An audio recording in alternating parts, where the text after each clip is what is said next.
دو میں کے دوسرے تھے، دو ہی تھے، حضور تھے اور حضرت ابوبکر تھے رضی اللہ تعالیٰ عنہ۔ اذ ہما فی الغار، جبکہ وہ دونوں غار میں تھے۔ اذ یقول، یہ غار ثور کا واقعہ ہے۔ اذ یقول لصاحبہ لا تحزن، جب حضرت ابوبکر نے رضی اللہ تعالیٰ عنہ یہ کہا کہ حضور یہ تو پہنچ گئے ہیں غار کے دہانے تک، اگر کسی نے ذرا بھی نیچے جھانک لیا تو ہم نظر آ جائیں گے، تو حضور نے فرمایا لا تحزن، فکر نہ کرو، ان اللہ معنا، اللہ ہمارے ساتھ ہے۔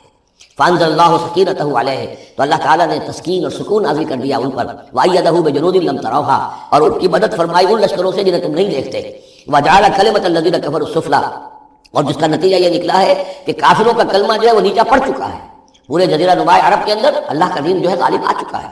وجعل کلمۃ الذین کفروا السفلی، اللہ نے بنا دیا ہے کافروں کی بات کو سب سے نیچے، وکلمۃ اللہ ہی العلیٰ، اور اللہ کا کلمہ تو سب سے اونچا ہے ہی، واللہ عزیز الحکیم، اللہ تعالیٰ زبردست ہے، حکمت والا۔ انفروا خفافا وثقالا، نکلو خواہ ہلکے خواہ بوجھل۔ یہ ہلکے اور بوجھل کے دو پہلو ہو سکتے ہیں، یا تو داخلی طور پر بوجھل دل کے ساتھ نکلو، یا آمادگی کے ساتھ نکلو، نکلنا پڑے گا۔ اب یہ نکلنا فرض عین ہے، یہ نفیر عام ہے، وہ بات گئی جب کہ صرف تحریض تھی، تحریض تھی، ترغیب تھی، وہ دور ختم ہوا۔ اب نکلنا پڑے گا، اس جنگ میں نفیر عام ہے، چاہے بوجھل دل کے ساتھ نکلو اور چاہے کھلے دل کے ساتھ اور آمادگی کے ساتھ نکلو۔ اور اس کے ایک معنی یہ بھی ہو سکتے ہیں، چاہے تمہارے پاس ساز و سامان کافی ہے تب بھی نکلو، کم ساز و سامان ہے تب بھی نکلو۔ تو خارجی طور پر بھی ہو سکتا ہے یہ بوجھل اور ہلکا، اور داخلی طور پر بھی۔ وجاہدوا باموالکم وانفسکم فی سبیل اللہ، اور جہاد کرو اللہ کی راہ میں اپنے اموال سے اور اپنی جانوں سے۔ ذالکم خیر لکم ان کنتم تعلمون، یہی تمہارے لیے بہتر ہے اگر تم علم رکھتے ہو۔ لو کان عرضا قریبا، اگر انہیں توقع ہوتی کہ مال قریب ہی ہے، قریب ہی ہمیں مال مل جائے گا، غنیمت مل جائے گی، وسفرا قاصدا، اور اس کے لیے سفر بھی جو ہے وہ چھوٹا ہے، بڑا نہیں ہے، لاتبعوک، تو یہ سب اے نبی آپ کی پیروی کرتے، آپ کے ساتھ چلتے، ولکن بعدت علیہم الشقہ، لیکن ان کو تو بڑی بھاری پڑ رہی ہے، بڑی دور کی مسافت نظر آ رہی ہے، اتنا دور۔ اور اس میں اعلان کر دیا تھا حضور نے، حالانکہ فتح مکہ کے موقع پر بھی حضور نے خفیہ رکھی تھی اپنی ساری اسکیم، اور عام طور پر جنگوں میں یہ ہوتا ہے، اپنی پوری اسکیم کا اعلان تو نہیں ہوتا، لیکن غزوہ تبوک میں آپ نے اعلان کیا تھا کہ ہم جا رہے ہیں، سلطنت روما سے ٹکراؤ ہے، تبوک تک ہمیں جانا ہے، کوئی چیز آپ نے راز نہیں رکھی، تاکہ جو شخص بھی ہے وہ سمجھ لے، اس کے لیے پوری تیاری کرے، داخلی بھی خارجی بھی، ساز و سامان کی بھی، اپنے حوصلے کو بھی دیکھ لے، لیکن یہ کہ بہرحال نکلنا فرض ہے۔ وسيحلفون بالله لو استطعنا لخرجنا معكم، اور یہ عنقریب قسمیں کھائیں گے اللہ کی کہ اگر ہمارے اندر استطاعت ہوتی ہم ضرور نکلتے، اب مجبوری ہے، فلاں مجبوری ہے، فلاں مجبوری ہے۔ یہلکون انفسهم، یہ اپنے آپ کو ہلاک کر رہے ہیں، واللہ یعلم انہم لکاذبون، اور اللہ تعالیٰ کو معلوم ہے کہ یہ جھوٹ بول رہے ہیں۔ عفا اللہ عنک لما اذنت لهم، اے نبی آپ کو اللہ معاف فرمائے، یا اللہ نے آپ کو معاف کر دیا، آپ نے انہیں کیوں اجازت دے دی؟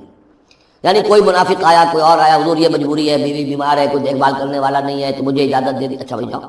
حضور کی طبیعت میں بھی نرمی تھی اور آپ نے اجازت دے دی۔ اب جب اجازت مل گئی، اس نے کہا میں نے تو اجازت لے لی، وہ کور بن گیا، اس کے نفاق کا پردہ چاک نہیں ہوا، حالانکہ حضور اجازت نہ دیتے تب بھی اس نے نہیں جانا تھا، لیکن نہیں جانا تھا تو معلوم تو ہو جاتا کہ اس نے رسول کی بات کا جو ہے وہ معصیت کی ہے، نافرمانی کی ہے، اس کے نفاق کا پردہ جو ہے وہ پڑا رہ گیا، وہ پردہ اٹھ جاتا۔ عفا اللہ عنہ، اللہ کو معاف کرے، یا اللہ نے آپ کو معاف کر دیا، لما اذنت لهم، کیوں آپ نے ان کو اجازت دے دی؟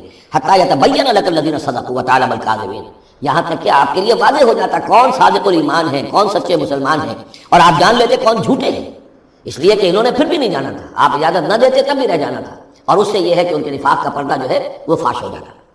لا یستاذنک الذین یؤمنون باللہ والیوم الآخر، وہ لوگ جو اللہ اور یوم آخر پر ایمان رکھتے ہیں وہ آپ سے اجازت کے طالب ہو ہی نہیں سکتے۔ ان یجاہدوا باموالہم وانفسہم، کیا وہ اس سے اجازت مانگیں گے کہ انہیں معاف کر دیا جائے اللہ کی راہ میں جہاد نہ کرنے سے جانوں اور مال کے ساتھ؟ ایمان کا تو لازمی تقاضا ہے، پھر وہی وہ جو ڈیفینیشن میں نے آپ کو بتائی ہے سورہ حجرات میں، انما المؤمنون الذین آمنوا باللہ ورسولہ ثم لم یرتابوا وجاہدوا باموالہم وانفسہم فی سبیل اللہ، وہ تو اس کا جزو لازم ہے، شرط لا ينفک ہے۔ لہذا جو لوگ اللہ پر اور یوم آخر پر ایمان رکھتے ہیں وہ آپ سے ایگزمپشن نہیں مانگ سکتے جہاد فی سبیل اللہ سے۔ واللہ علیم بالمتقین، اور اللہ تعالیٰ جو ہے اپنے متقی بندوں سے خوب واقف ہے۔ انما یستاذنک الذین لا یؤمنون باللہ والیوم الآخر، اصل میں جو اجازت مانگ رہے ہیں آپ سے، ایگزمپشن مانگ رہے ہیں، رخصت مانگ رہے ہیں، یہ وہ لوگ ہیں جو حقیقتاً اللہ پر اور یوم آخر پر ایمان نہیں رکھتے۔ وارتابت قلوبہم، اور ان کے دل جو ہے شکوک میں پڑ گئے ہیں۔ سورہ حجرات کی اس آیت میں کیا ہے؟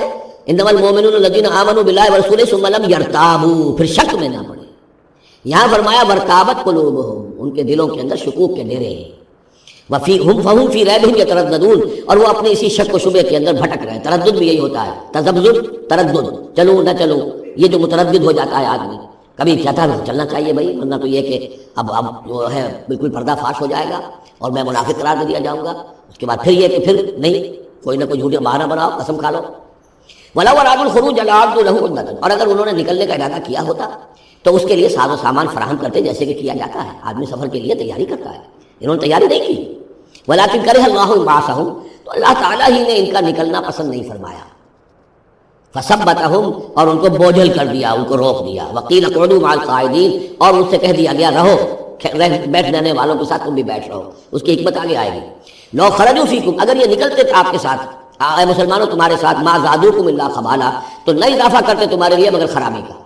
دلوں میں روگ تھا، وہاں جا کے فتنے اٹھاتے، آپس میں لڑاتے، کوئی اور کچھ کرتے، لہذا ان کا بیٹھنا بھی حکمت پر مبنی ہے، اللہ تعالیٰ کی طرف سے، گویا کہ اس میں بھی ایک خیر ہے، گویا کہ بندہ مومن کے لیے تو خیر ہی خیر ہے، ادھر بھی خیر ادھر بھی خیر، لیکن منافق کے لیے شر ہی شر ہے، ادھر بھی شر ادھر بھی شر۔ لو خرجوا فیکم، اگر یہ نکلتے تمہارے ساتھ، ما زادوکم الا خبالا، تو یہ نہ اضافہ کرتے تمہارے لیے مگر برائی کا، خرابی کا۔ ولا اوضعوا خلالکم، اور یہ گھوڑے دوڑاتے تمہارے مابین، یبغونکم الفتنہ، تمہارے لیے فتنے پیدا کرنے کے لیے۔ وفیکم سماعون لهم، اور تمہارے اندر ان کے بعض جاسوس بھی ہیں، یا تمہارے اندر بعض لوگ ہیں جو ان کی باتیں بڑی توجہ سے سنتے ہیں، یہ دونوں ترجمے ہوں گے۔ واللہ علیم بالظالمین، اور اللہ تعالیٰ ظالموں سے خوب واقف ہے۔ یعنی تمہارے اندر ہے مسلمانوں بعض نیک دل، وہ منافق نہیں ہیں، نیک دل سادہ لو مسلمان ہیں جو ان سے حسن ظن رکھتے ہیں، ان سے کوئی تعلق رکھتے ہیں، دوستی رکھتے ہیں، ان کی بات توجہ سے سنتے ہیں۔ تو اگر یہ ہوتے تمہارے لشکر کے ساتھ اور یہ کوئی فتنہ اٹھاتے تو وہ جو سادہ لو مسلمان تھے وہ ان کی بات سن کر کسی فتنے میں مبتلا ہو سکتے تھے۔ اور ایک ترجمہ وہ ہے کہ ان میں جاسوس موجود ہیں۔ لقد ابتغوا الفتنة من قبل، یہ اس سے پہلے بھی فتنے اٹھاتے رہے ہیں۔ وقلبوا لك الامور، یہی لفظ فتنہ آیا اس حدیث میں جو میں سنا چکا ہوں آپ کو۔ علماء سوء کا کردار کیا ہو جاتا ہے؟ علماءهم شر الناس تحت عدیم السماء من عندهم تخرج الفتنة وفيهم تعود۔ جھگڑے، آئیاں، فتوے اور ایک دوسرے کی وہ تفرقہ جو ہے اور اس کے اندر شدت ہے، یہ کام ہے۔ لقد ابتغوا الفتنة من قبل، یہ فتنے اٹھاتے رہے پہلے بھی۔ وقلبوا لك الامور، اور اپنی امکانی حد تک اے نبی آپ کے لیے معاملات کو تلپٹ کرنے کی کوشش کرتے رہے، بدلتے رہے۔ حتی جاء الحق، یہاں تک کہ حق آ گیا جزیرہ نماء عرب میں، تو فیصلہ ہو گیا، اللہ کے دین کا غلبہ ہو گیا۔ وظہر امر اللہ، اللہ کا امر ظاہر ہو گیا، غالب ہو گیا۔ وہم کارہون، جبکہ انہیں یہ پسند نہیں تھا، یہ تو ابھی چاہتے تھے کہ دین کا غلبہ اس طرح سے نہ ہو۔ ومنہم من یقول اذن لی ولا تفتنی، ان میں سے وہ بھی ہے جو کہتا ہے کہ حضور مجھے اجازت دے دیجئے اور مجھے فتنے میں نہ ڈالیے۔ یہ بہت ہی مردود شخص تھا، جد بن قیس لعنت اللہ علیہ، یہ منافقین میں سے تھا۔ یہ آیا اور اس نے بڑا استہزاء کا انداز اختیار کیا حضور کے ساتھ، حضور مجھے تو آپ اجازت دے دیجئے۔ کیوں بھائی، کیا معاملہ ہے، کیا مجبوری ہے؟ حضور میں ذرا حسن پرست قسم کا انسان ہوں، اور وہ شام کی طرف آپ جا رہے ہیں، شامی عورتیں بہت خوبصورت ہوتی ہیں، تو میں تو اپنے اوپر قابو نہیں رکھ سکوں گا، میں فتنے میں مبتلا ہو جاؤں گا، تو آپ مجھے فتنے سے بچا دیں۔ وَمِنْهُمْ مَنْ يَقُولُ اذن لِّي وَلَا تَفْتِنِّي، اور ان میں سے وہ بھی ہے جو کہتا ہے کہ مجھے تو اجازت دے دیجئے، ایکسیپٹ کر دیجئے اور مجھے فتنے میں نہ ڈالیے، میں آپ کے ساتھ جاؤں گا تو فتنے میں پڑ جاؤں گا۔ الا فی الفتنۃ سقطوا، آگاہ ہو جاؤ فتنے میں تو پڑ چکے، اور فتنہ کون سا ہوگا؟ جو بدبخت اس قسم کا معاملہ کر رہا ہے، بدترین فتنے کا شکار تو ہو چکا۔ وَإِنَّ جَهَنَّمَ لَمُحِيطَةٌ بِالْكَافِرِينَ، اور یقیناً جہنم جو ہے ان کافروں کا احاطہ کیے ہوئے ہے۔ ان تصبک حسنۃ تسؤ، اے نبی اگر آپ کو کوئی اچھی بات پہنچتی ہے، کوئی فتح ہوتی ہے، کوئی خیر آتا ہے، کوئی اچھی خبر آتی ہے، تسؤ انہیں بری لگتی ہے۔ وَإِن تُصِبْكَ مُصِیبَةٌ، اگر کوئی تکلیف آ جاتی ہے، ناگوار پوزیشن، صورتحال، یقولوا قد اخذنا امرنا من قبل، تو کہتے ہیں جی ہم نے تو اپنا معاملہ پہلے ہی درست کر لیا تھا، ہم کوئی بیوقوف تھوڑا ہی ہے، ان لوگوں کی طریقے سے جو ہے اتنے جو ہے ہم رسک نہیں لیتے، ہم نے پہلے ہی سے اپنی حفاظت کا بندوبست کر لیا تھا۔ یقولوا قد اخذنا امرنا من قبل ويتولوا وهم فرحون، اور وہ پیٹ پھیرتے ہیں اور بڑے شاداں فرحاں ہوتے ہیں کہ مسلمانوں پر مصیبت آ گئی اور ہم بچ گئے۔ قل لن يصيبنا الا ما كتب الله لنا، یہ آیتیں تو ہر شخص کو یاد کر لینی چاہیے۔ یہ دو آیتیں بندہ مومن کے لیے بہت بڑا ہتھیار ہے، بہت بڑا اسلحہ ہے۔ کہو لن يصيبنا الا ما كتب الله لنا، اے بدبختو ہم پر کوئی مصیبت نہیں آ سکتی سوائے اس کے جو اللہ نے ہمارے لیے لکھ دی ہو۔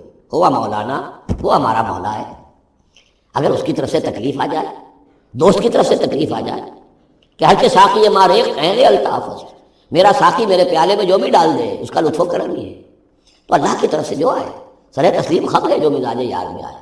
نہ شود نصیب دشمن کے شود ہلاک تیغت، سر دوستاں سلامت کے تو خنجر آزمائی۔ اہل ایمان کا تو معاملہ یہ ہونا چاہیے، قل لن يصيبنا الا ما كتب الله لنا، ہوا مولانا، وہ ہمارا مولا ہے، اس کے اذن کے بغیر پتہ تک نہیں ہل سکتا، تو ہمیں ڈر کس کا ہو؟ وعلی اللہ فلیتوکل المؤمنون، اور اللہ ہی پر توکل کرنا چاہیے اہل ایمان کو۔ قل هل تربصون بنا الا احدى الحسنيين، ان سے کہو ہمارے بارے میں تم کن چیزوں کا انتظار کر سکتے ہو سوائے دو نہایت عمدہ چیزوں کے، یہ حسنین کیا ہے؟ احسن، احسن افعل و تفضیل ہوا، اس سے مؤنث بنا حسنا، حسنا کا تسنیہ بنا تو حسنین، دو نہایت احسن صورتوں کے سوا ہمارے لیے تیسری ہے ہی نہیں۔ کیا مطلب؟ ہم سب اللہ کی راہ میں شہید ہو جائیں، احسن، ہم کامیاب ہو کر آ جائیں، احسن، تیسری کیا بات؟ تو ہمارے تو خیر ہی خیر ہے، ڈراتے ہمیں کس سے تھے؟ قل هل تربصون بنا، یہ تم ڈرا رہے ہو ہمیں اور جو کہہ رہے ہو ہمیں کس چیز کا خوف؟ ہمارے لیے دو انجام ہو سکتے ہیں ممکن، اور دونوں ہمارے نزدیک نہایت احسن ہیں۔ اللہ کی راہ میں شہادت مل جائے، شہادت ہے مطلوب و مقصود مومن، نہ مال غنیمت نہ کشور پوشاک۔ جو حق کی خاطر جیتے ہیں، مرنے سے کہیں ڈرتے ہیں جگر، جب وقت شہادت آتا ہے دل سینوں میں رقصاں ہوتے ہیں۔ اور اگر ہم کامیاب ہو کر آ گئے تو تم بھی کہو گے کہ بھائی تو بڑی کامیابی، ہمارے لیے تو کامیابی کامیابی ہے۔ قل هل تربصون بنا الا احدى الحسنيين ونحن نتربص بكم، اور ہم منتظر ہیں تمہارے بارے میں ان يصيبكم الله بعذاب من عنده، کہ اے منافقو اللہ تم پر کوئی عذاب اپنے خاص اپنے پاس سے نازل کرے، اور بأيدينا، یا کوئی وقت آ جائے کہ ہمیں اجازت دے دی جائے کہ ہم تمہاری گردن اڑائیں، جیسے کہ اعلان عام کفار کے بارے میں ہوا، ہو سکتا ہے کہ ایسا ہو جائے۔ فتربصوا انا معكم متربصون، تو کرو انتظار، ہم بھی تمہارے ساتھ انتظار کر رہے ہیں۔ قل انفقوا طوعا وكرها، اب یہ ایک اور بات ہوتی ہے جی میں جا تو نہیں سکتا، یہ چندہ حاضر ہے، کچھ پیسے جو ہے میں لے آیا ہوں ساز و سامان، لیکن مجھے آپ ایگزمپٹ کر دیں، یہ چندہ قبول کر لیں۔